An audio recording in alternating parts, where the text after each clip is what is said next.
जन्म कुंडली के 6वें भाव पे देवगुरु बृहस्पति का फल कैसा होगा जब उनकी दृष्टि जाएगी। इसका अर्थ होगा कि देवगुरु बृहस्पति दूसरे भाव में बैठे हैं और वहां से अपनी 5वीं दृष्टि से 6वें भाव को देख रहे हैं। अब द्वितीय भाव में बैठेंगे तो ये मारक हो जाएंगे और कुछ विशेष लग्नों के लिए, जैसे मान लीजिए मकर राशि की कुंडली बनी है तो वहां पे भी मारक हो जाएंगे, है ना।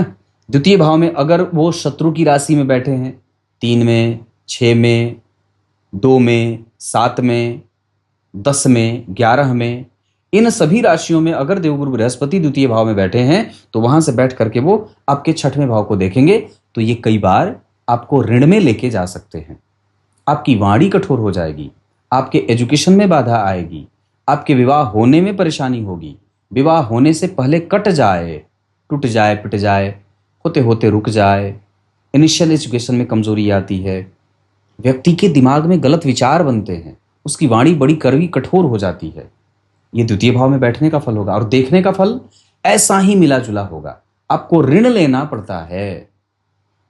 लेकिन हां, अगर दशम स्थान के अधिपति होकर के द्वितीय भाव में बैठे हैं और 6वें भाव को देख रहे हैं तो ये आपको नौकरी दे देंगे।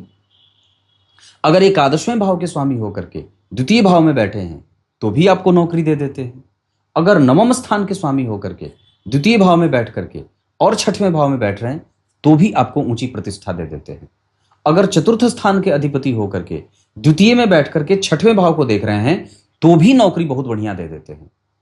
अगर पंचम और लग्न के स्वामी होकर के द्वितीय भाव में बैठे हैं और 6वें भाव को देख रहे हैं तब तो कहना ही नहीं है कि ये कितनी अच्छी बात हो जाएगी। मतलब ये अच्छा है।